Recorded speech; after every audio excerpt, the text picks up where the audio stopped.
불이야! 누군가 비명을 질렀습니다. 불이야! 불! 복도에서 연기가 밀려왔습니다. 불길이 문을 핥기 시작했습니다. 라이야! 아기들을! 매니저 순자가 소리쳤습니다. 라이는 출산한 지 5분밖에 안 됐습니다. 온몸이 피투성이었습니다. 다리에 힘이 없었습니다. 하지만 새 아기를 봤습니다. 새 쌍둥이. 나란히 울고 있는 내 아기들을. 안 돼. 라이가 이를 악물었습니다. 내가 지켜야 해. 몸을 일으켰습니다. 다리가 휘청거렸습니다. 피가 흘렀습니다.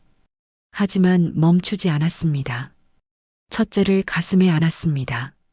둘째를 옷으로 감쌌습니다. 셋째를 등에 업었습니다. 라이야! 넌 못 걸어! 순자가 말렸습니다. 괜찮아요, 언니.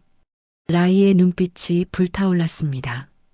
이 아기들만은 45년 전 헤어질 수밖에 없었던 그들이 긴 시간을 돌고 돌아 다시 만난 운명의 이야기를 전합니다. 사연 시작 전 무료로 하실 수 있는 구독과 좋아요를 눌러주시고 어디서 듣고 계신지 댓글 남겨주시면 그곳으로 행운이 가득 깃들기를 바라겠습니다. 여러분의 구독과 좋아요가 더 좋은 이야기를 만드는 힘이 됩니다. 그럼 이제 본격적으로 새쌍둥이의 이야기 속으로 들어가 보겠습니다. 1980년 4월 15일 새벽 2시. 으악. 비명이 병원 복도를 울렸습니다. 분만실이었습니다. 25살 여자가 출산 중이었습니다. 힘내세요. 거의 다 왔어요. 간호사가 소리쳤습니다. 으윽. 여자의 얼굴이 새하얗게 질렸습니다. 피가 쏟아졌습니다. 침대 시트가 빨갛게 물들었습니다. 새벽 2시 13분. 으앙. 첫 울음소리가 터졌습니다. 딸이에요. 그리고 곧이요. 으앙. 딸 하나 더요. 으앙. 아들이에요. 새쌍둥이였습니다. 새아기가 나란히 누워 울고 있었습니다. 여자가 희미하게 웃었습니다. 내 아기들. 그때였습니다. 창밖에서 이상한 소리가 들렸습니다.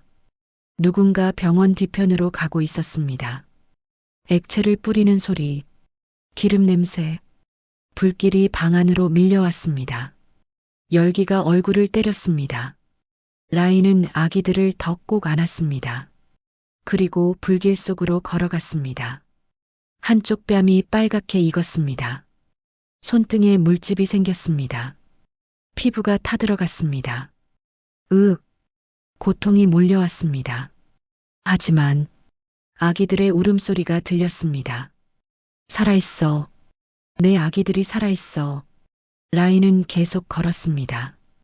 불길을 뚫고 연기를 헤치고 죽음을 넘어서 마침내 출구가 보였습니다. 아, 마지막 힘을 다해 뛰었습니다. 밖으로 나왔습니다. 차가운 밤 공기가 얼굴을 때렸습니다. 라이가 쓰러졌습니다. 하지만 아기들은 여전히 꼭 안고 있었습니다. 세 아기 모두 무사했습니다. 단 한 명도 다치지 않았습니다. 라이가 희미하게 웃었습니다. 다행이다. 그리고 의식을 잃었습니다.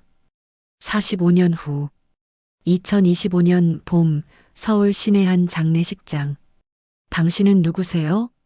여자의 목소리가 차갑게 떨렸습니다. 왜 우리 어머니 장례식장에 계시죠? 우리 어머니라고요? 또 다른 여자가 얼어붙었습니다. 제 어머니이신데요. 정적이 흘렀습니다. 두 여자가 서로를 노려봤습니다. 그때 남자가 들어왔습니다. 실례합니다만 이분이 제 친어머니라는 연락을 받았습니다. 두 여자가 동시에 돌아봤습니다. 뭐라고요? 세 사람이 얼어붙었습니다. 그리고 서로의 얼굴을 봤습니다. 숨이 멎었습니다. 똑같은 얼굴이었습니다. 똑같은 눈이었습니다. 똑같은 코였습니다. 마치 거울 세 개를 보는 것 같았습니다. 이게 무슨 일이죠? 첫 번째 여자가 뒷걸음질 쳤습니다. 우리가 설마. 두 번째 여자의 입술이 떨렸습니다. 남자가 영정사진을 올려다 봤습니다. 율라이. 60대의 백발 여성이었습니다. 하지만 얼굴은 놀랍도록 젊어 보였습니다. 그리고 사진 속 여인의 뺨에 희미한 흉터가 보였습니다. 이 흉터는 남자가 가까이 다가갔습니다. 그때 낡은 폴더가 눈에 띄었습니다. 3.3 부인과 화재 기록. 화재? 세 사람이 동시에 폴더를 봤습니다. 손이 떨렸습니다. 그 순간 할머니의 목소리가 들렸습니다. 너희가 그날 밤 살아남은 아이들이구나. 세 사람이 돌아봤습니다. 지팡이를 짚은 80대 할머니였습니다. 순자였습니다. 그날 밤이요? 무슨 일이 있었던 건가요? 할머니의 눈에 눈물이 고였습니다. 45년 전, 라이가 너희를 낳던 날, 누군가 병원에 불을 질렀단다. 세 사람의 얼굴이 하얘졌습니다. 불을 질렀다고요? 누가요? 왜요? 할머니가 천천히 고개를 끄덕였습니다. 너희를 죽이려고. 정적이 흘렀습니다. 지원이 떨리는 목소리로 물었습니다. 그럼 우리는 죽을 뻔했던 건가요? 순자 할머니가 눈물을 닦았습니다. 그래. 하지만 라이가 너희를 지켜냈지. 출산한 지 5분도 안 돼서 피투성이인 채로 불길 속을 뚫고. 세 사람의 눈에 눈물이 고였습니다. 어머니가. 클라라의 목소리가 떨렸습니다. 우릴 그렇게. 할머니가 낡은 사진을 꺼냈습니다. 흑백 사진이었습니다. 불난 병원 앞이었습니다. 젊은 라이가 서 있었습니다. 얼굴과 손에 붕대가 감겨 있었습니다. 팔에는 3명의 아기가 안겨 있었습니다. 이게 그날 밤이야. 불 속에서 나온 직후지. 세 사람이 사진을 응시했습니다. 45년 전 자신들을 지켜낸 어머니의 모습을. 지훈이 주먹을 쥐었습니다. 누가 그런 짓을 한 건가요? 순자 할머니의 얼굴이 어두워졌습니다. 그건 긴 이야기란다. 순자 할머니의 이야기가 시작되었습니다. 라이를 처음 만난 건 1975년이었어. 내가 작은 기획사를 운영할 때였지. 할머니의 눈이 먼 과거를 향했습니다. 1975년 20살 라이. 라이는 시골에서 올라온 처자였어. 부모님이 일찍 돌아가셨지. 친척집을 전전하다가 서울로 왔단다. 노래 한 곡으로. 순자 할머니가 미소 지었습니다. 눈가에 주름이 깊어졌습니다. 목소리는 정말 아름다웠어.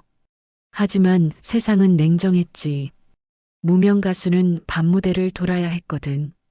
라이의 하루는 힘들었습니다. 낮에는 식당에서 설거지를 했습니다. 물에 손이 불었습니다. 허리가 끊어질 것 같았습니다. 저녁이 되면 옷을 갈아입고 무대로 갔습니다. 요정이었습니다. 술집이었습니다. 댄스홀이었습니다. 화려한 드레스를 입었지만 대접은 화려하지 않았습니다. 라이야, 한 잔만 받아줘. 술 취한 남자들이 손을 잡았습니다. 라이는 웃으며 피했습니다. 억지로 지은 미소였습니다. 저는 노래만 하러 왔어요. 무대에서 내려오면 쪽방으로 돌아갔습니다. 방 한 칸이었습니다. 창문도 제대로 닫히지 않는 방. 겨울엔 추웠습니다. 이불을 덮어도 몸이 얼었습니다. 여름엔 더웠습니다. 땀에 젖어 잠을 잤습니다. 하지만 라이는 포기하지 않았습니다. 매일 밤 연습했습니다. 낡은 녹음기로 자기 목소리를 녹음했습니다. 들었습니다. 고쳤습니다. 다시 불렀습니다. 언젠가는 큰 무대에 서겠어. 방송국 무대에. 그게 라이의 꿈이었습니다. 유일한 희망이었습니다. 5년의 무명 시절. 1976년부터 1980년까지 순자 할머니가 말했습니다. 라이는 5년을 무명으로 살았어. 하루도 쉬지 않고 무대를 돌았지. 어느 겨울밤이었습니다. 라이는 지방 공연을 마치고 돌아왔습니다. 서울행 막차를 놓쳤습니다. 역 대합실에서 밤을 새웠습니다. 추운 밤이었습니다. 외투 하나로 버텼습니다. 옆에는 노숙자들이 있었습니다. 라이도 그들과 다를 게 없었습니다. 새벽이 되어서야 첫 차를 탔습니다. 서울로 돌아와 바로 식당으로 갔습니다. 설거지를 시작했습니다. 손이 얼어 있었습니다. 뜨거운 물이 손을 때렸습니다. 아팠습니다. 하지만 참았습니다. 저녁이 되면 또 무대로 갔습니다. 힘들지 않았냐고 순자 할머니가 물었습니다. 물론 힘들었지. 하지만 라이는 무대에 서면 달랐어. 눈빛이 살아났거든. 어느 날 밤이었습니다. 라이가 무대에서 노래하고 있었습니다. 갑자기 한 남자가 물을 던졌습니다. 못 듣겠어. 내려가. 술 취한 손님이었습니다. 라이의 드레스가 젖었습니다. 무대 아래에서 웃음이 터졌습니다. 하하. 쪽팔리겠네. 라이는 눈물이 났습니다. 가슴이 무너졌습니다. 하지만 울지 않았습니다. 마이크를 꼭 잡았습니다. 노래를 계속했습니다. 더 크게, 더 또렷하게, 더 간절하게. 그날 밤 공연이 끝나고 라이는 화장실에서 울었습니다. 거울을 봤습니다. 젖은 머리카락이었습니다. 번진 화장이었습니다. 이게 내 인생일까? 언제까지 이렇게 살아야 할까? 하지만 다음 날 다시 무대에 섰습니다. 포기할 수 없었습니다. 노래가 전부였으니까, 꿈이 전부였으니까. 1980년 스타가 되다. 그리고 1980년 초봄이었어. 순자 할머니의 목소리가 밝아졌습니다. 기적이 일어났지. 한 방송국 PD가 라이의 노래를 들었습니다. 작은 무대였지만 목소리는 특별했습니다. 심장을 울렸습니다. 영혼을 흔들었습니다. 율라이 씨, 오디션 한번 보시겠어요? 라이는 믿을 수 없었습니다. 방송국 오디션이라니. 5년을 기다린 순간이었습니다. 오디션 날이었습니다.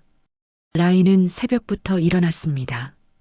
유일한 정장을 꺼내 입었습니다. 구겨진 곳을 펴려 애썼습니다. 거울 앞에 섰습니다. 손이 떨렸습니다. 심장이 터질 것 같았습니다. 할 수 있어. 내가 할 수 있어. 오디션장에 들어갔습니다. 심사위원 3명이 앉아 있었습니다. 시작하세요. 라이가 눈을 감았습니다. 심호흡을 했습니다. 첫 음이 흘러나왔습니다. 5년의 밤무대가 담긴 목소리였습니다. 추운 겨울밤이 담긴 목소리였습니다. 물 맞던 날의 눈물이 담긴 목소리였습니다. 쪽방의 외로움이 담긴 목소리였습니다. 그리고 무엇보다 포기하지 않은 꿈이 담긴 목소리였습니다. 심사위원들이 눈을 떴습니다. 서로를 바라봤습니다. 고개를 끄덕였습니다. 합격입니다. 라이가 그 자리에서 주저앉았습니다. 울었습니다. 5년 만에 터진 눈물이었습니다. 25살이었습니다. 라이는 방송국 가요 프로그램에 섰습니다. 사랑한다는 그 말 한마디를 불렀습니다. 전국이 그 노래를 따라 불렀습니다. 일주일 만에 스타가 되었습니다. 거리에서 사람들이 알아봤습니다. 저기 율라이다. 사진 한 장만요. 라이는 꿈만 같았습니다. 쪽방에서 고급 아파트로 이사했습니다. 낡은 옷 대신 화려한 드레스를 입었습니다. 하지만 무엇보다 좋았던 건 큰 무대에 설 수 있다는 것이었습니다. 방송국 조명 아래 수많은 관객 앞에서 당당하게 노래할 수 있다는 것. 그리고 그의 여름이었어. 순자 할머니의 목소리가 다시 무거워졌습니다. 라이가 그 사람을 만났지. 한빛구름 여름 행사였습니다. 라이가 초청 가수로 섰습니다. 공연이 끝나고 한 남자가 다가왔습니다. 노래 정말 좋았습니다. 저는 한빛그룹 회장 한민준입니다. 40대 중반이었습니다. 점잖은 미소를 짓고 있었습니다. 감사합니다. 라이가 인사했습니다. 식사 한번 하시겠습니까? 민준이 물었습니다. 라이는 망설였습니다. 하지만 거절하기 어려웠습니다. 큰 기업 회장이었으니까 첫 만남이었습니다. 민준은 신사적이었습니다. 라이의 음악 이야기를 들어줬습니다. 꿈에 대해 물어봤습니다. 과거의 고생에 대해서도 물었습니다. 라이는 조금씩 마음이 열렸습니다. 두 번째 만남이 있었습니다. 세 번째 만남이 있었습니다. 민준은 달랐습니다. 밤무대의 그 남자들과는 존중해줬습니다. 이해해줬습니다. 경청해줬습니다. 하지만 라이는 몰랐습니다. 민준에게 부인이 있다는 것을, 새 아이가 있다는 것을 알았을 때는 이미 늦었습니다. 라이는 사랑에 빠져 있었습니다. 저는 부인과 사랑하지 않아요. 민준이 말했습니다. 하지만 이혼할 수는 없어요. 가문 때문에, 회사 때문에. 라이는 알았습니다. 이 사랑이 잘못됐다는 것을. 하지만 멈출 수 없었습니다. 이미 너무 깊이 빠져버렸으니까. 그리고 그의 가을이었습니다. 라이는 임신을 알게 되었습니다. 새쌍둥이였습니다. 민준에게 말했을 때 그의 얼굴이 창백해졌습니다. 라이 씨, 이건 제가 책임지겠습니다. 하지만 그 약속은 지켜지지 않았습니다. 민준의 부인이 알게 됐으니까. 그리고 그날 밤 병원에 불이 났으니까.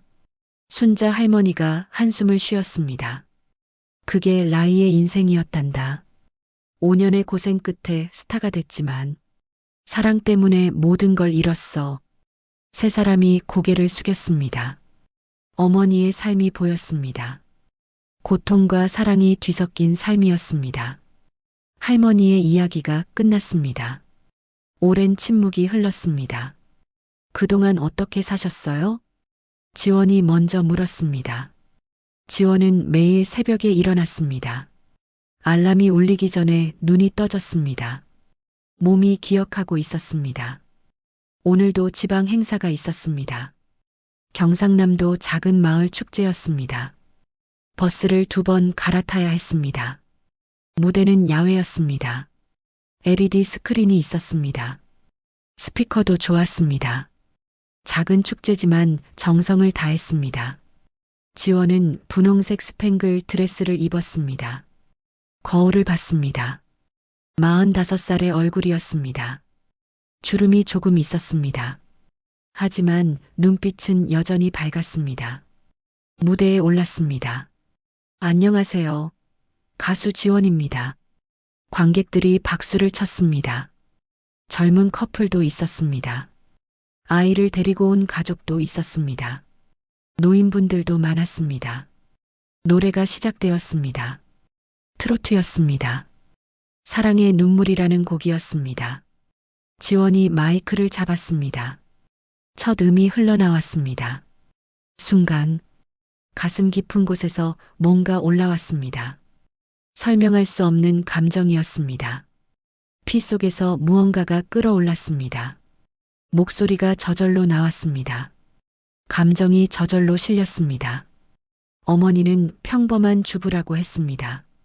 노래와는 관계없는 사람이라고 했습니다. 하지만 왜 무대에 서면 이렇게 가슴이 뛸까?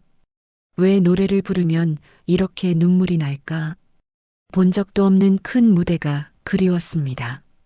방송국 무대가 그리웠습니다. 조명 아래 서고 싶었습니다. 수많은 관객 앞에서 노래하고 싶었습니다. 하지만 현실은 지방 축제였습니다. 그래도 괜찮았습니다. 노래할 수 있으니까, 무대에 설 수 있으니까. 공연이 끝나고 한 할머니가 다가왔습니다. 아가씨, 노래 참 좋구만. 옛날 율라이 생각나네. 지원이 멈췄습니다. 율라이요? 응, 옛날 가수야. 목소리가 닮았어. 할머니는 그렇게 말하고 가버렸습니다. 지원은 그 자리에 서 있었습니다. 율라이, 들어본 적 없는 이름이었습니다. 하지만 왠지 가슴이 뛰었습니다. 집에 돌아와 거울을 보면 어머니와 닮았다는 생각이 들었습니다. 어머니, 함께 살았지만 잘 모르는 사람이었습니다.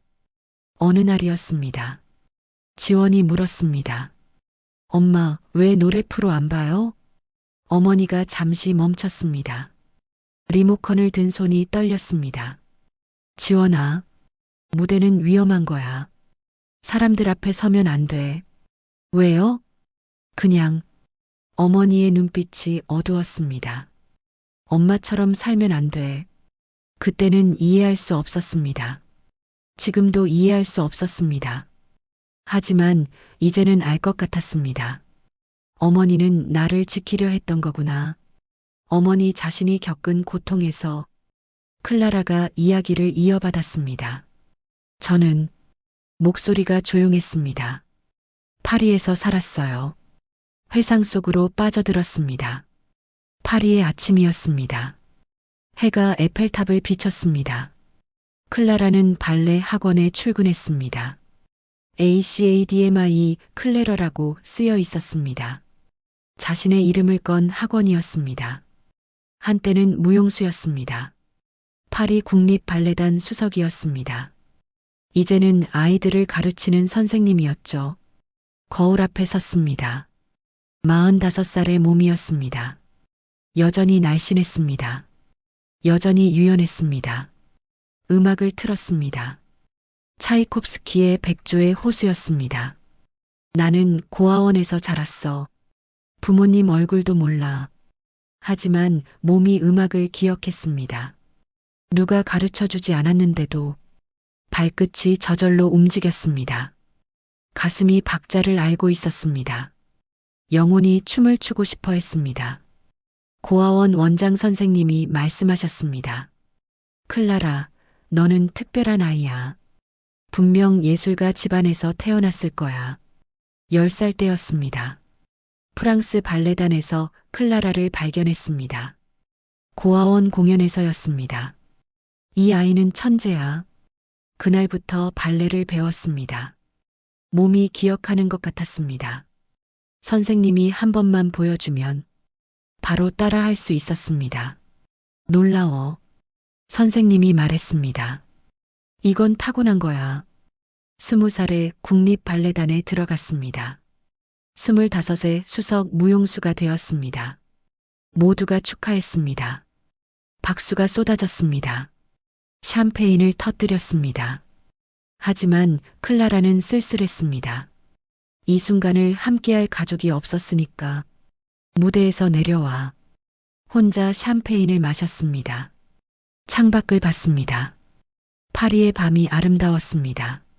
하지만 외로웠습니다. 내 부모님은 어떤 사람들이었을까? 나를 왜 버렸을까? 나한테 무슨 문제가 있었을까? 답이 없었습니다. 평생 답이 없었습니다. 파리의 밤은 항상 외로웠습니다. 지훈이 마지막으로 입을 열었습니다. 제 이야기는 잠시 멈췄습니다. 조금 다를 거예요. 서울 강남이었습니다. 고층 빌딩 30층이었습니다. 지훈의 법률 사무실이 있었습니다. 창밖으로 한강이 보였습니다. 성공한 변호사였습니다. 모두가 부러워하는 자리였죠. 고급 양복을 입었습니다. 비싼 시계를 찼습니다. 고급 차를 몰았습니다. 하지만 밤이 되면 달랐습니다. 혼자 남은 사무실에서 낡은 전자 피아노 앞에 앉았습니다.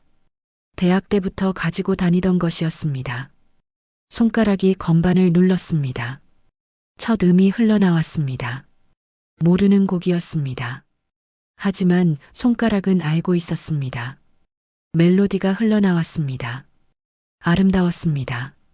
슬펐습니다. 그리웠습니다. 양아버지가 말씀하셨습니다. 지훈아, 법대에 가거라. 음악은 취미로만 해. 변호사가 되어야 성공한다. 지훈은 고개를 끄덕였습니다. 양부모님의 은혜가 컸으니까. 고아원에서 입양해 주셨으니까. 좋은 학교에 보내주셨으니까. 하지만 내 안에는 늘 음악이 있었습니다. 들어본 적 없는 멜로디인데 이상하게 익숙했습니다. 누군가 부르던 노래 같았습니다. 엄마의 자장가 같았습니다. 하지만 엄마는 없었습니다. 기억도 없었습니다. 밤이 깊어갈수록 그 멜로디는 더 또렷해졌습니다. 지우는 건반을 쳤습니다. 모르는 곡인데 손가락이 알고 있었습니다. 이상해. 이 음악은 대체 어디서 온 걸까? 양부모님은 좋은 분들이셨습니다. 아무것도 부족하지 않았습니다. 하지만 채워지지 않는 자리가 있었습니다. 가슴 한가운데 텅 빈 공간이 있었습니다. 내 피 속에 흐르는 이 음악은 누구에게서 물려받은 걸까? 세 사람의 공통점. 세 사람은 몰랐습니다. 서로의 존재를, 같은 날 태어났다는 것을, 같은 피가 흐른다는 것을. 하지만 알 수 없는 무언가가 있었습니다. 지원은 무대를 그리워했습니다. 클라라는 춤으로 표현했습니다. 지우는 피아노를 쳤습니다. 모두 예술이었습니다. 모두 어머니의 유산이었습니다. 피는 기억합니다. 멀리 떨어져 있어도 어머니의 목소리를, 어머니의 꿈을, 어머니의 예술을. 그리고 어느 날 세 사람에게 같은 부고장이 왔습니다. 율라의 어머니, 별세. 내 아이들아, 너희는 버림받은 게 아니란다. 그걸 꼭 알려주고 싶구나. 부고장에 적힌 마지막 말이었습니다. 지원은 떨렸습니다. 율라이라는 이름을 처음 들었으니까. 클라라는 울었습니다. 평생 찾던 이름이었으니까. 지우는 얼어붙었습니다. 친어머니라는 말에 세 사람은 같은 비행기를 탔습니다. 같은 장례식장으로 향했습니다. 서로를 모른 채. 하지만 운명은 알고 있었습니다. 그들이 만날 것을, 진실을 알게 될 것을. 장례식장 빈소였습니다. 세 사람만 남아 있었습니다. 순자 할머니가 의자에 앉으셨습니다. 너희가 알아야 할 게 있단다. 할머니의 목소리가 무거웠습니다. 너희 아버지 말이야. 세 사람이 귀를 기울였습니다. 한빛그룹 회장이었어. 한민준. 세 사람의 얼굴이 굳었습니다. 한빛그룹. 대한민국에서 손꼽히는 재벌이었습니다. 하지만 그에게는 정실 부인이 있었지. 그 부인에게도 자식이 셋 있었어. 그런데 라이가 임신을 한 거야. 그것도 새쌍둥이를. 순자 할머니가 한숨을 쉬었습니다. 부인이 그 소식을 들었어. 어떻게 알았는지는 모르겠지만 정보망이 있었나 봐. 분노했단다. 남편의 첩이 아이를 셋이나 낳다니. 자기 자식들의 상속 지분이 줄어드니까. 할머니가 물을 한 모금 마셨습니다. 손이 떨렸습니다. 부인은 사람을 시켰어. 아이들을 없애라고. 어떻게든. 지원의 손이 떨렸습니다. 그게 병원 화재와 관련이 있나요? 순자 할머니가 고개를 끄덕였습니다. 1980년 4월 14일 밤. 라이가 아이들을 낳고 있을 때 누군가 병원에 불을 질렀어. 클라라가 눈을 감았습니다. 눈물이 볼을 타고 흘렀습니다. 증거는 없었어. 하지만 모두 알고 있었지.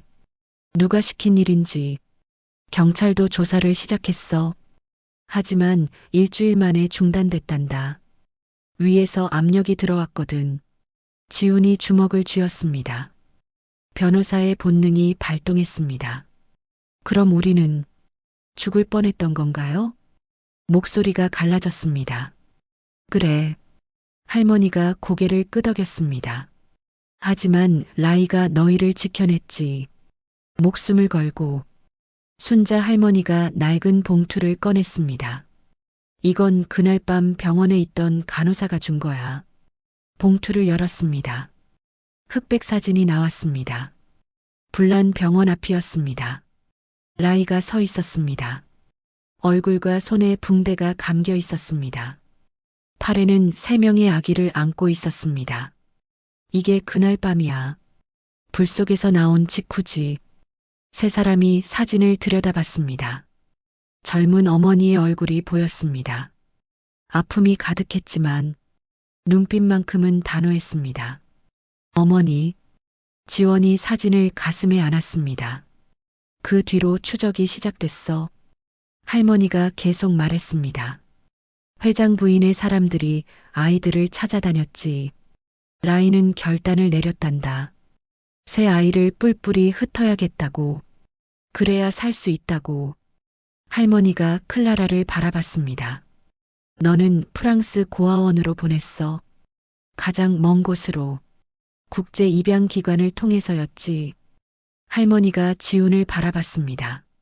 너는 서울의 부유한 집에 입양 보냈어. 변호사 집안이었지. 좋은 사람들이었어. 할머니가 지원을 바라봤습니다. 너만 곁에 뒀단다. 가장 위험한 선택이었지만 라이는 너를 보내지 못했어. 지원이 고개를 숙였습니다. 저 때문에 어머니가 더 힘드셨겠네요. 할머니가 지원의 손을 잡았습니다. 아니야. 라이는 너와 함께여서 행복했어. 비록 숨어 살았지만. 순자 할머니가 또 다른 서류를 꺼냈습니다. 이건 당시 신문 기사야. 신문을 펼쳤습니다. 사마산 부인과 의문의 화재. 신생아 2명 행방불명. 방화 혐의로 조사 중. 하지만 이 기사 이후로 아무 소식이 없었어. 사건이 묻혔거든. 한빛그룹의 힘이었지. 지훈이 신문을 읽었습니다. 변호사의 눈으로 봤습니다. 이건 명백한 살인 미수예요. 증거만 있다면. 할머니, 지훈이 순자를 바라봤습니다. 더 이상의 자료는 없나요? 순자 할머니가 고개를 저었습니다. 라이가 모두 불태웠어. 증거를 남기면 위험하다고. 너희가 위험하다고. 3사람이 서로를 바라봤습니다. 같은 피를 나눈 형제였습니다. 죽음에서 살아남은 생명들이었습니다. 우린 버려진 게 아니었어요. 클라라가 말했습니다. 어머니는 우릴 지켜낸 거예요. 지원이 고개를 끄덕였습니다. 평생 숨어 사시면서. 지훈이 주먹을 쥐었습니다. 이제 진실을 밝혀야 해요. 어머니의 명예를 위해서라도. 하지만 순자 할머니가 손을 저었습니다. 안 돼. 한빛그룹은 아직도 강해. 너희가 위험해질 수 있어. 그때였습니다. 빈소문이 열렸습니다. 정장을 입은 남자가 들어왔습니다. 50대 후반이었습니다. 실례합니다. 한빛그룹 비서실장 김입니다. 3사람이 긴장했습니다. 한빛그룹. 그 이름이 여기에. 회장님께서 조의금을 보내셨습니다. 비서실장이 봉투를 내밀었습니다. 그리고 한 말씀 전하라고 하셨습니다. 정적이 흘렀습니다. 과거는 과거로 묻어두는 게 좋다고. 모두를 위해서. 비서실장이 3사람을 차례로 봤습니다. 특히 3분을 위해서. 위협이었습니다. 노골적인. 비서실장이 돌아섰습니다. 문이 닫혔습니다. 순자 할머니가 떨고 있었습니다. 맞지? 아직도 감시하고 있어. 너희를. 3사람은 얼어붙었습니다. 45년이 지났지만 그들의 힘은 여전했습니다. 하지만 지훈이 말했습니다. 두렵지 않아요. 이제 우리가 진실을 밝힐 차례예요. 클라라가 고개를 끄덕였습니다. 지원이 손을 내밀었습니다. 3사람의 손이 맞잡혔습니다. 싸움이 시작되려 하고 있었습니다. 순자 할머니의 이야기가 계속됐습니다. 그날 밤을 평생 잊을 수 없구나. 할머니의 눈이 45년 전을 향했습니다. 목소리가 떨렸습니다. 1980년 4월 14일 밤 마이너스 진통의 시작. 삼화산부인과였어. 낡고 작은 병원이었지. 하지만 조용했고 비밀이 지켜지는 곳이었어. 라이는 오후부터 진통이 시작됐습니다. 처음엔 약했습니다. 참을만 했습니다. 저녁이 되자 강해졌습니다. 라이가 침대를 붙잡았습니다. 손에 힘이 들어갔습니다. 손톱이 시트를 찢었습니다. 의사가 진찰했습니다. 표정이 어두웠습니다. 새쌍둥이는 위험합니다. 수술로 낳는 게 안전해요. 라이가 고개를 저었습니다. 아니요. 자연스럽게 낳고 싶어요. 배에 칼자국을 남기고 싶지 않아요. 순자가 라이의 손을 잡았습니다. 라이야, 너무 위험해. 의사 선생님 말을 들어. 라이가 웃었습니다. 힘없는 웃음이었습니다. 하지만 눈빛은 강했습니다. 괜찮아요, 언니. 나 강해요. 몇 년간 그 험한 밤무대도 돌았잖아요. 물 맞고도 노래했잖아요. 이것도 이겨낼 수 있어요. 첫 번째 아기 지원. 밤 11시였습니다. 진통이 더 심해졌습니다. 라이의 얼굴이 창백해졌습니다. 입술이 파래졌습니다. 온몸이 땀으로 젖었습니다. 힘내세요. 간호사가 소리쳤습니다. 아기 머리가 보여요. 라이가 이를 악물었습니다. 온몸에 힘을 쥐어짰습니다. 뼈가 부서지는 것 같았습니다. 살이 찢어지는 것 같았습니다. 세상이 하얘졌습니다. 조금만 더요. 의사가 외쳤습니다. 라이의 목에 핏줄이 섰습니다. 눈이 뒤집혔습니다. 정신이 아득했습니다. 아기야, 조금만 기다려. 엄마가 꼭 안전하게 낳아줄게. 으악. 마지막 힘을 다해 밀어냈습니다. 자정을 넘긴 시각이었습니다. 새벽 1시 12분이었습니다. 으앙. 첫 울음소리가 터져 나왔습니다. 작은 생명이었습니다. 하지만 울음소리는 컸습니다. 강했습니다. 딸이에요. 간호사가 기뻐했습니다. 라이가 희미하게 웃었습니다. 내 딸. 하지만 숨이 가팠습니다. 가슴이 답답했습니다. 온몸에서 힘이 빠졌습니다. 두 번째 아기 클라라. 라이 씨, 아직 끝나지 않았어요. 의사의 목소리가 급했습니다. 두 번째 아기가 나와야 합니다. 힘을 내세요. 라이의 눈이 흐려졌습니다. 힘이 빠졌습니다. 손이 축 늘어졌습니다. 온몸이 떨렸습니다. 안 돼요. 정신 차려요. 간호사가 뺨을 가볍게 쳤습니다. 순자가 소리쳤습니다. 라희야, 아기들 생각해. 아직 2명이 더 남았어. 라이가 겨우 눈을 떴습니다. 희미했습니다. 세상이 흐릿했습니다. 하지만 뱃속에서 움직임이 느껴졌습니다. 두 번째 아기였습니다. 살려달라고 발버둥치고 있었습니다. 미안해, 아가야. 엄마가 힘이 없네. 조금만 기다려. 꼭 살려줄게. 다시 진통이 왔습니다. 첫 번째보다 더 강했습니다. 비명이 복도를 울렸습니다. 피가 더 많이 쏟아졌습니다. 침대 시트가 새빨갛게 물들었습니다. 출혈이 심합니다. 간호사가 외쳤습니다. 의사가 재빨리 움직였습니다. 거즈로 피를 닦아냈습니다. 지금 포기하면 안 됩니다.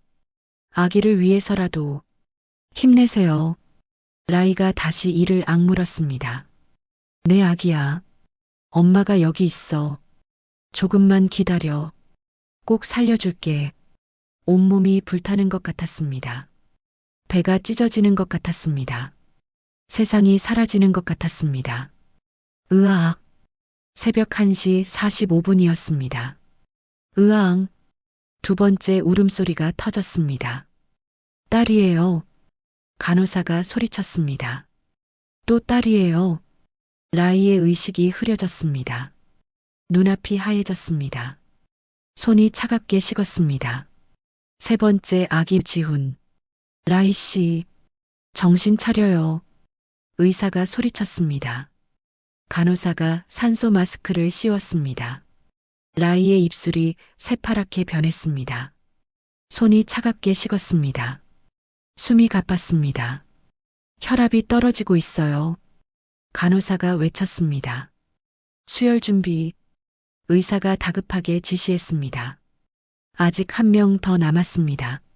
라이는 눈을 감았습니다. 더 이상 힘이 없었습니다. 죽을 것 같았습니다. 그때였습니다. 희미한 움직임이 느껴졌습니다. 뱃속에서였습니다. 마지막 아기가 발버둥 치고 있었습니다. 살려달라고. 엄마, 나 여기 있어요. 살려주세요. 라이의 눈이 번쩍 떠졌습니다. 내 아기야.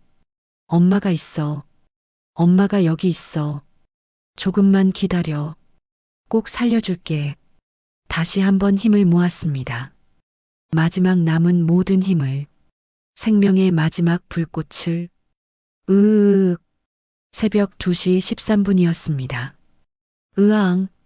세 번째 울음소리가 터졌습니다. 아들이에요. 간호사가 외쳤습니다. 남자아이예요. 라이가 쓰러졌습니다. 의식을 잃었습니다. 하지만 얼굴에 미소가 있었습니다. 의사가 급하게 지혈했습니다. 간호사들이 분주히 움직였습니다. 새 아기가 나란히 누워 있었습니다. 작은 생명들이었습니다. 하지만 모두 건강했습니다. 울음소리가 컸습니다. 강했습니다. 어머니를 닮아서였습니다. 화재의 시작. 새벽 2시 20분이었습니다. 순자가 창문을 열었습니다. 신선한 공기를 들이려고. 그때였습니다. 밖에서 인기척이 들렸습니다. 누군가 병원 뒤편으로 가고 있었습니다. 순자는 이상했습니다. 이 시간에 누가? 창문으로 내다봤습니다. 검은 옷을 입은 남자가 보였습니다. 손에 무언가 들고 있었습니다. 캔 같은 것이었습니다. 남자가 병원 창문 아래에 뿌렸습니다. 액체였습니다. 기름 냄새가 올라왔습니다. 순자의 심장이 멎었습니다. 저건 그때였습니다. 불이 붙었습니다. 불이야. 순자가 소리쳤습니다. 복도에서 비명이 들렸습니다. 불이야. 불. 연기가 스며들었습니다. 간호사들이 뛰어나갔습니다. 환자들을 대피시키려고. 순자는 라이에게 달려갔습니다. 라희야, 일어나. 라이가 눈을 떴습니다. 언니, 불이야. 대피해야 해. 라이가 정신을 차렸습니다. 아기들을 봤습니다. 3명이 나란히 누워 있었습니다. 내 아기들. 라이가 몸을 일으켰습니다. 출산한 지 10분도 안 됐는데 다리에 힘이 없었습니다. 온몸이 피투성이었습니다. 하지만 멈추지 않았습니다. 첫 번째 아기를 가슴에 안았습니다. 두 번째 아기는 옷으로 감쌌습니다. 세 번째 아기는 등에 업었습니다. 라희야, 넌 못 걸어. 순자가 말렸습니다. 괜찮아요, 언니. 라이가 말했습니다. 눈빛이 불타올랐습니다.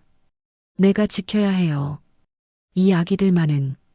불길이 문을 핥기 시작했습니다. 연기가 방 안으로 밀려왔습니다. 라이는 아기들을 더 꼭 안았습니다. 그리고 불길 속으로 걸어갔습니다. 열기가 얼굴을 때렸습니다. 피부가 타들어갔습니다. 한쪽 뺨이 빨갛게 익었습니다. 손등에 물집으로 뒤덮였습니다. 하지만 라이는 멈추지 않았습니다. 겉옷으로 아기들을 덮었습니다.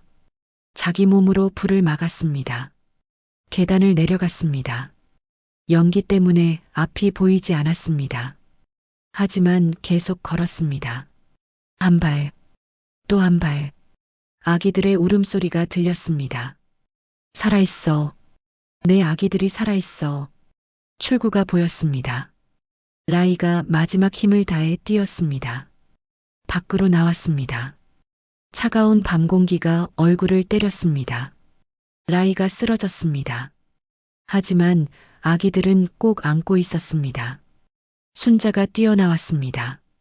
라희야. 아기들을 확인했습니다. 3명 모두 무사했습니다.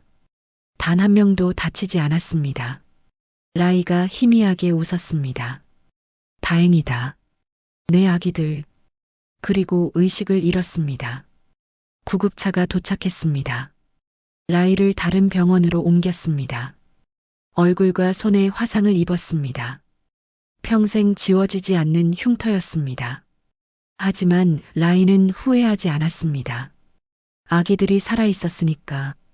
장례가 끝나고 2주일이 지났습니다. 지원은 집에서 TV를 보고 있었습니다. 뉴스가 나왔습니다. 프랑스에서 활동 중인 한국계 발레 선생님 클라라 씨가 내일 서울에서 특별 공연을 합니다. 화면에 클라라의 얼굴이 나왔습니다. 지원은 숨이 멎었습니다. 내 얼굴이잖아. 정말 나랑 똑같은 사람이 있다니. TV를 끌 수 없었습니다. 클라라가 춤추는 모습이 나왔습니다. 우아했습니다. 아름다웠습니다. 하지만 무엇보다 얼굴이 똑같았습니다. 다음 날이었습니다. 지원은 공연장을 찾아갔습니다. 예술의 전당이었습니다. 평생 와보지 못한 곳이었습니다. 티켓을 샀습니다. 비쌌지만 괜찮았습니다. 어머니를 위해서였으니까. 공연이 시작됐습니다. 조명이 어두워졌습니다. 음악이 흘렀습니다.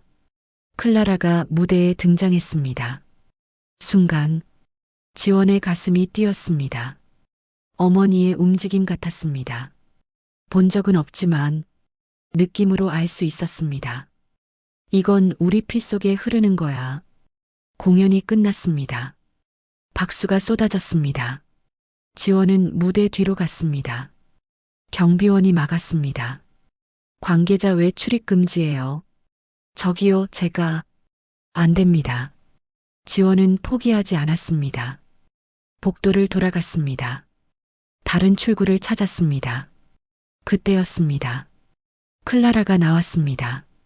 복도 반대편에서 두 사람의 눈이 마주쳤습니다. 시간이 멈췄습니다. 마치 거울을 보는 것 같았습니다. 같은 눈이었습니다. 같은 코였습니다. 같은 입모양이었습니다. 클라라가 먼저 말을 꺼냈습니다. 프랑스 억양이 묻어 있었습니다. 저기요.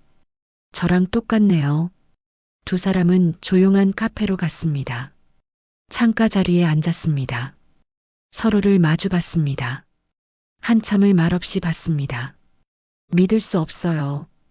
클라라가 먼저 입을 열었습니다. 이렇게 닮은 사람이 있다니. 클라라가 고개를 저었습니다. 프랑스 고아원에서 자랐어요. 지원의 심장이 뛰었습니다. 두 사람은 서로를 응시했습니다. 클라라의 눈에 눈물이 고였습니다. 두 사람의 손이 맞잡혔습니다. 우리 쌍둥이가 맞나 봐요. 지원이 말했습니다. 셋쌍둥이 중 둘. 클라라가 울기 시작했습니다. 오랜 세월 참았던 눈물이었습니다. 평생 부모님을 찾았어요. 고아원 기록을 뒤졌어요. 프랑스 정부에 문의했어요. 하지만 아무것도 없었어요. 그런데 이제야 지원도 눈물을 흘렸습니다. 어머니는 절 지키려고 노래를 포기하셨어요. 무대를 떠나셨어요. 이제야 이유를 알았어요. 우릴 지키기 위해서였어요. 클라라가 고개를 끄덕였습니다. 저는 평생 춤을 췄어요. 누가 가르쳐 준 적 없는데 몸이 기억하는 것 같았어요. 음악이 들리면 저절로 움직였어요. 이제 알았어요. 어머니의 예술이 남아 있었구나. 지원이 웃으며 울었습니다. 저도요. 노래를 부를 때면 누군가 제 안에서 함께 부르는 것 같았어요. 그게 어머니였구나. 두 사람은 한참을 울었습니다. 45년 만에 만난 자매였습니다. 피는 기억했습니다. 멀리 떨어져 있어도 예술로 서로를 찾았습니다. 우리 막내도 오고 있겠죠? 클라라가 말했습니다. 맞아요, 오고 있을 거예요. 변호사라고 했어요. 클라라가 핸드폰을 꺼냈습니다. 부고장의 연락처가 있을 거예요. 지원이 전화를 걸었습니다. 신호음이 울렸습니다. 한 번, 두 번, 세 번. 여보세요? 남자의 목소리였습니다. 지훈이었습니다. 저기요. 지원의 목소리가 떨렸습니다. 혹시 율라이 어머니? 네, 맞습니다.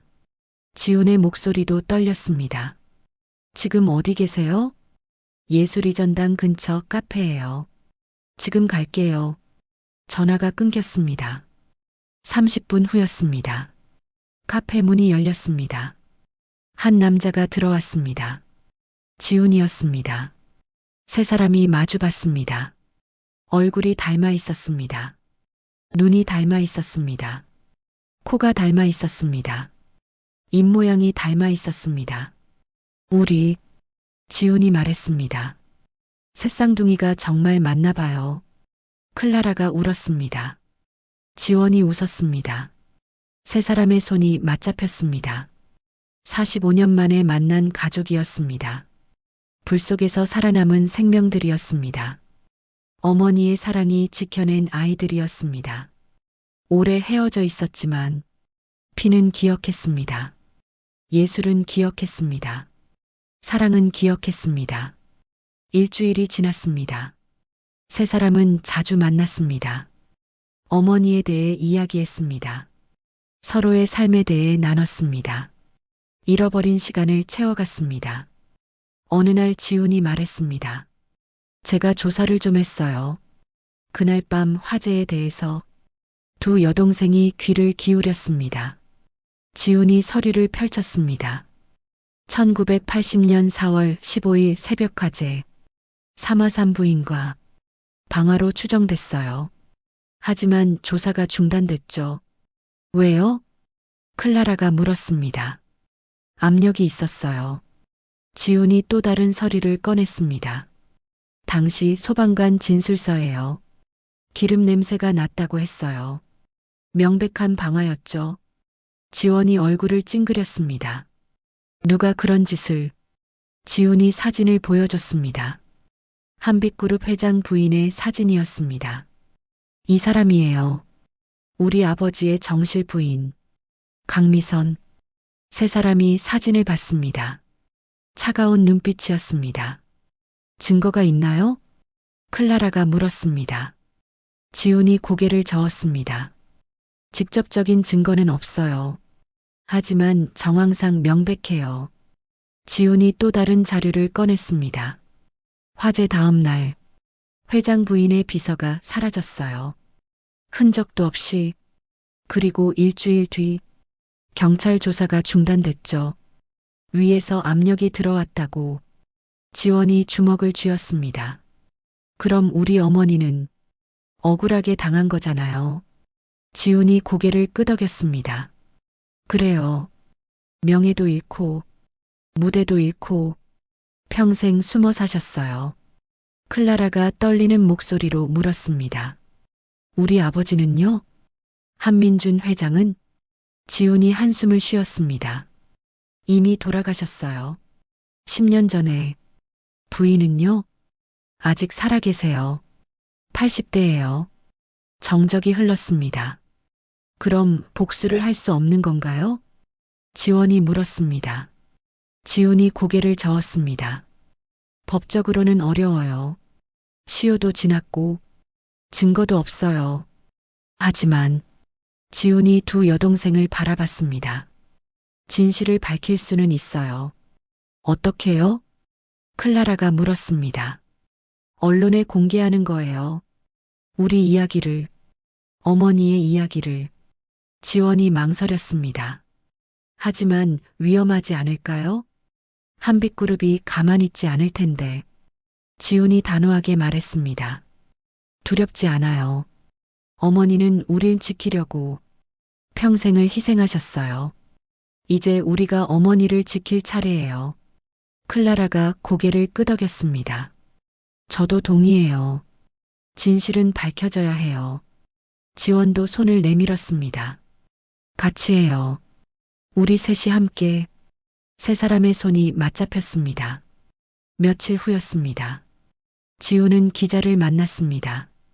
탐사보도로 유명한 기자였습니다. 이 이야기를 다뤄주실 수 있나요? 지훈이 모든 자료를 펼쳤습니다. 기자는 자료를 꼼꼼히 봤습니다. 대단한 이야기네요. 하지만 위험해요. 한빛그룹을 상대하는 거잖아요. 알고 있습니다. 지훈이 말했습니다. 하지만 꼭 해야 해요. 기자가 고개를 끄덕였습니다. 알겠습니다. 취재를 시작하죠. 일주일 후였습니다. 기사가 나왔습니다.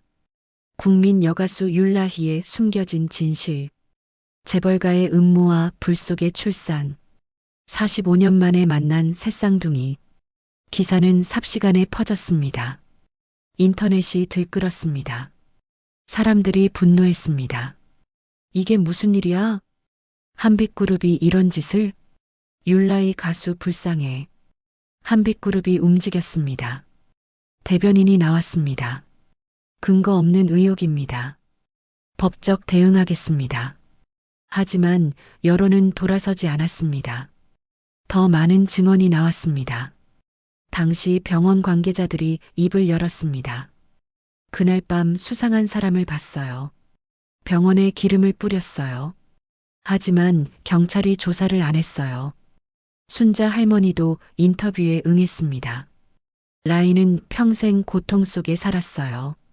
아이들을 지키려고. 이제라도 진실이 밝혀져서 다행이에요. 여론이 들끓었습니다. 한빛그룹 주가가 떨어졌습니다. 회장 부인 강미선에게 비난이 쏟아졌습니다. 하지만 그녀는 침묵했습니다. 한 달이 지났습니다. 어느 날이었습니다. 지훈에게 전화가 왔습니다. 한빛그룹 비서실입니다.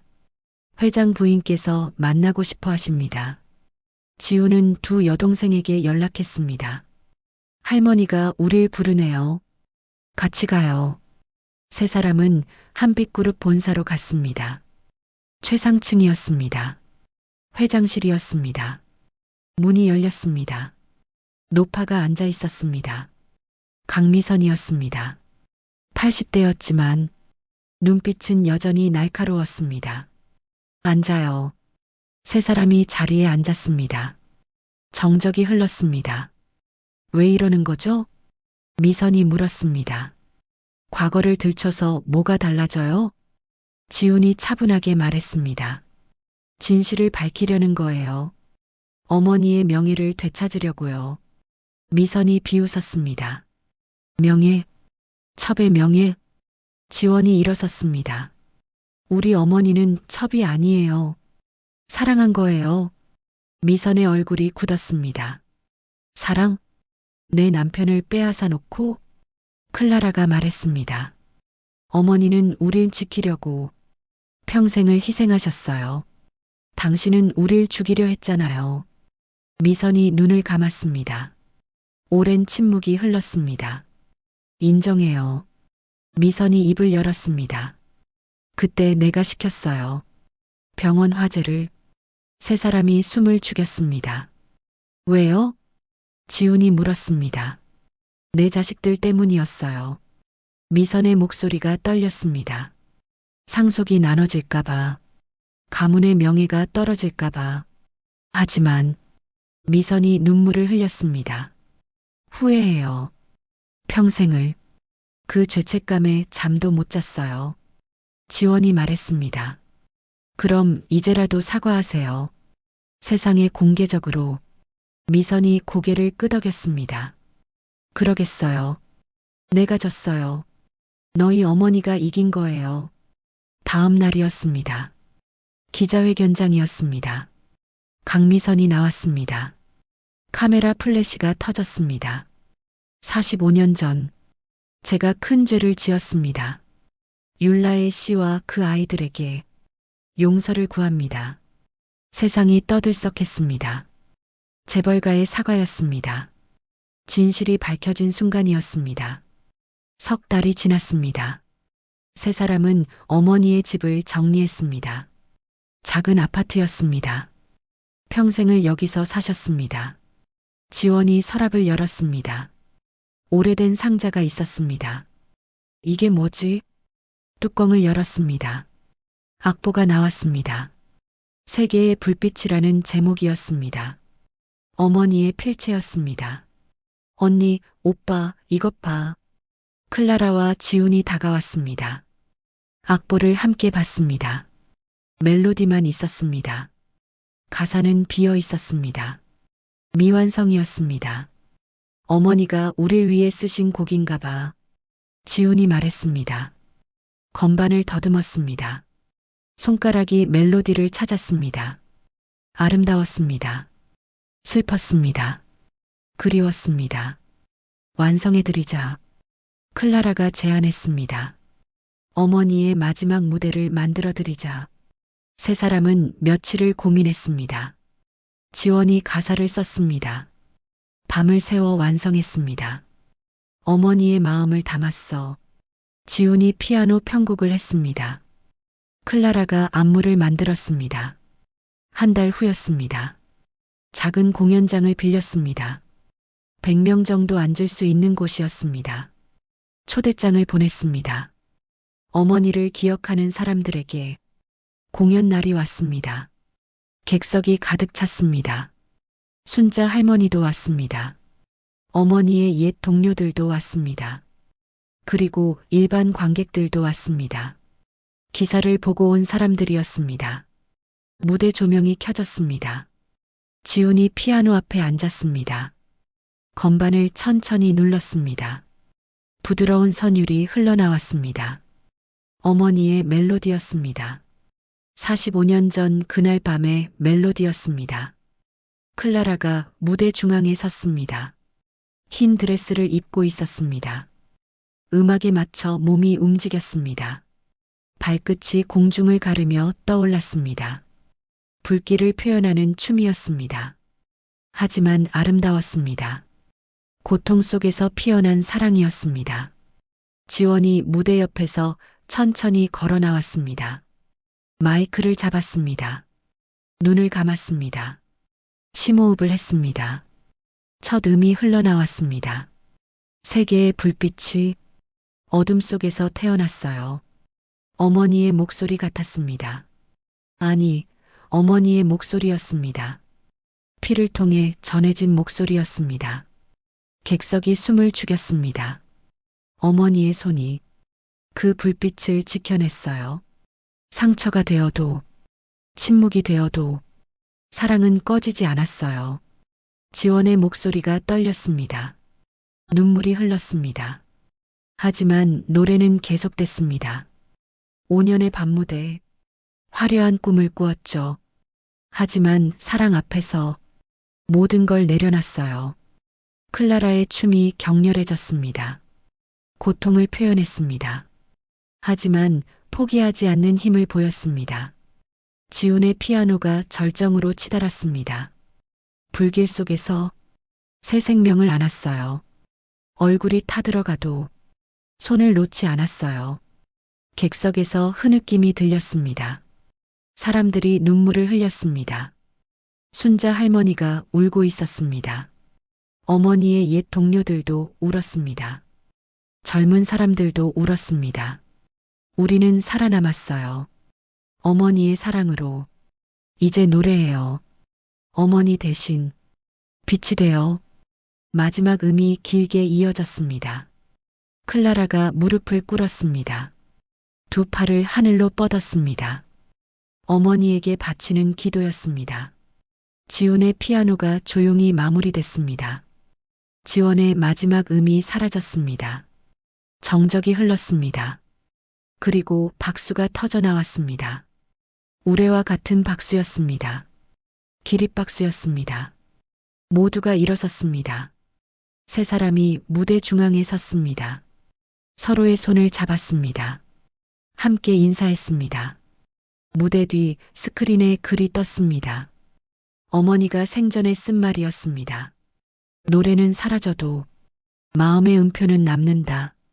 내 아이들아, 너희가 나의 노래다. 객석이 다시 박수를 쳤습니다. 세 사람은 무대에서 내려왔습니다.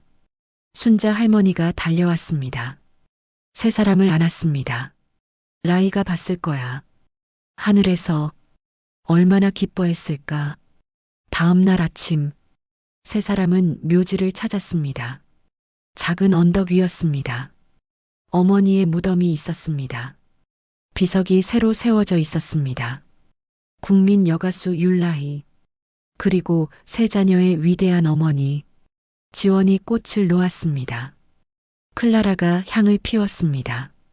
지훈이 무릎을 꿇었습니다. 어머니, 지원이 말했습니다. 우리 어머니 이름을 찾아드렸어요. 이제 세상이 알아요. 어머니가 얼마나 위대한 분인지.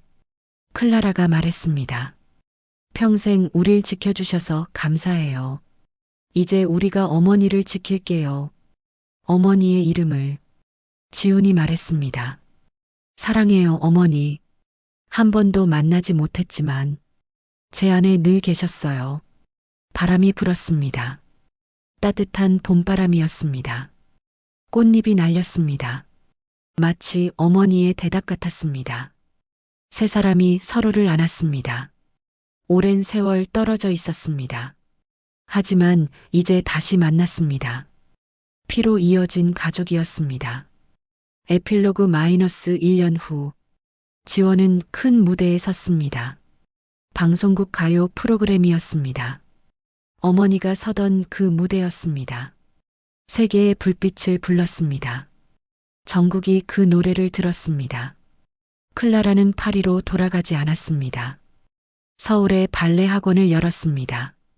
라이 발레 아카데미였습니다. 어머니의 이름을 걸었습니다. 지우는 법률사무소 이름을 바꿨습니다. 라이 법률사무소였습니다. 약자를 위한 변호를 했습니다. 어머니처럼 세 사람은 자주 만났습니다. 매주 일요일이었습니다. 함께 어머니 묘지를 찾았습니다. 이야기를 나눴습니다. 웃었습니다. 울었습니다. 그리고 노래했습니다. 사랑은 때로 이별의 얼굴을 합니다. 헤어짐의 모습으로 다가옵니다. 침묵의 형태로 존재합니다. 하지만 그 끝에는 언제나 빛이 남습니다. 불은 사라졌습니다. 흉터는 남았습니다. 하지만 세계의 불빛은 살아남았습니다. 어머니의 사랑이 지켜낸 빛이었습니다. 그 빛은 이제 세상을 밝힙니다. 영원히. 어쩌면 우리 모두는 누군가의 이야기 속 조연일지도 모릅니다. 하지만 그 작은 역할 하나하나가 모여 큰 이야기를 만듭니다. 오늘 당신의 인생 한 장면이 누군가의 위로가 되길 바랍니다. 이 영상이 당신 마음의 불씨가 되었다면 구독으로 함께 걸어가 주세요. 다음 이야기에서 다시 만나겠습니다. 영상이 마음에 닿았다면 그냥 가시기 전에 한마디 남겨주세요. 잘 들었어요. 생각나네요. 그 한 줄이면 충분합니다.